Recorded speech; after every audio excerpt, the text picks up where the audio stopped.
Donnie and Dolly. The team is supported by ableauctions.ca.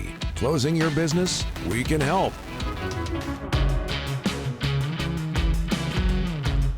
Monday, and all of our guests today are sponsored by Basant Motors. Ready to find your next vehicle? Visit Basant Motors today to experience the difference for yourself. The friendly team looks forward to helping you drive home in the perfect vehicle for your needs and budget. Getting to your destination starts with us. Learn more at basantmotors.com. That's basantmotors.com. Rick, we mentioned it yesterday, Sunday, Augusta, the Masters. You had a pimento cheese sandwich and an egg salad sandwich at home, I believe.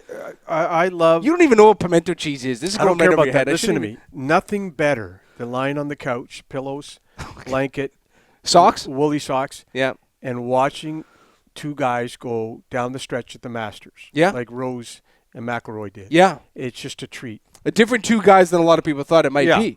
Yeah. We bring in now, we talked to him on Friday, and we're going to bring him in again. From Predator Ridge, Canadian Golf Hall of Famer Dick Zokol. Dick, how are you doing today? I'm doing great, guys. Good to be with you. What a nice topic to discuss. Oh, my God, what happened yesterday? Yeah, so Rory finally gets the green jacket, sixth member of the Career Grand Slam Club. What did you think, Dick, watching yesterday? Well, the pressure, I mean, just a little bit of background on that. Like, you got to go back to 2011. Rory's a young kid. He's got a 4-shot lead going into the back nine from the Masters then, and he blows up, shoots a 79. He is able to win 3 other majors, and then in the past 10 years, not being able to win any majors at all, let alone the Career Grand Slam. So at the start of the round, I tweeted out that there has been no professional golfer ever to deal with such pressure than what Rory is going to have to face today. And then he goes in and double bogeys the first hole. He's got the whole world empathetic to his situation, and that he's succumbing to under this pressure of trying to win, and he's always constantly falling short.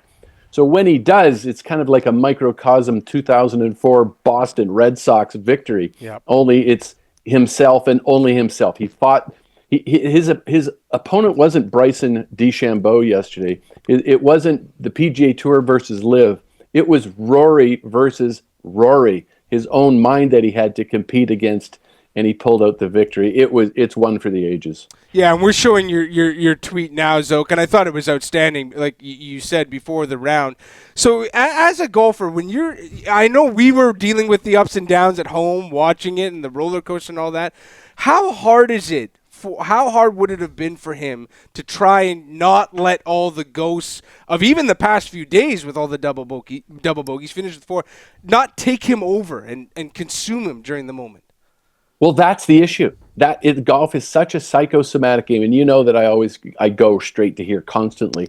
This is his burden, this mental emotional anchor that's been holding him back. Because this guy is so good, he can win. He should be able to win majors accidentally and he performed yesterday brilliantly, but he gave way too many shots away. He's had 4 double bogeys this past week. So all he's got to do is tighten it up. And that's why he's been working with Dr. Bob Rotella for the past, number of months, that he had to rid himself from poor thoughts, these poor thoughts that create expectations, that puts pressure on him, projecting to what it would mean to win the Masters.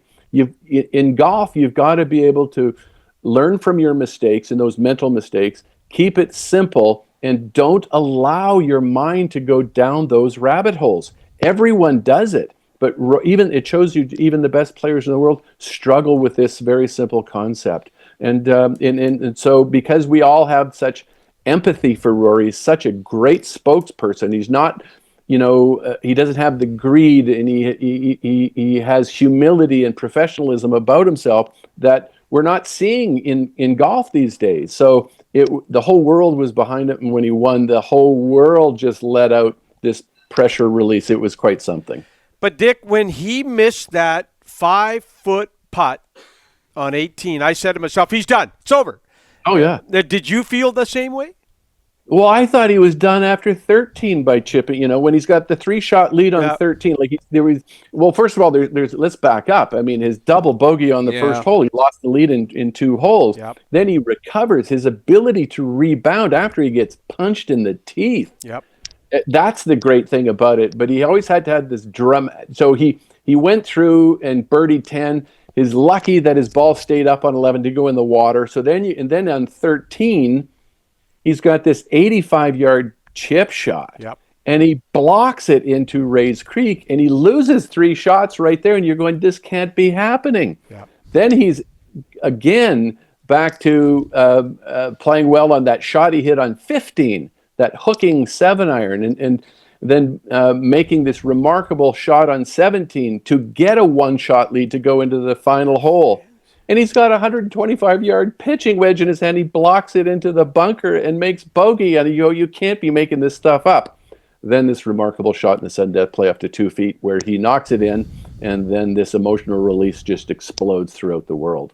And then there was that downhill putt on 14, and he missed by inches. It's just incredible to watch him. All right, let's go over to the Canadian contingent. Corey Connors tied for 8th at 500. Dick, what did you think of his final round?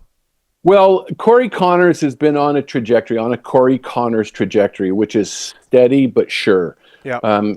As I mentioned, is the best ball striker on the PGA Tour consistently. He's proven that.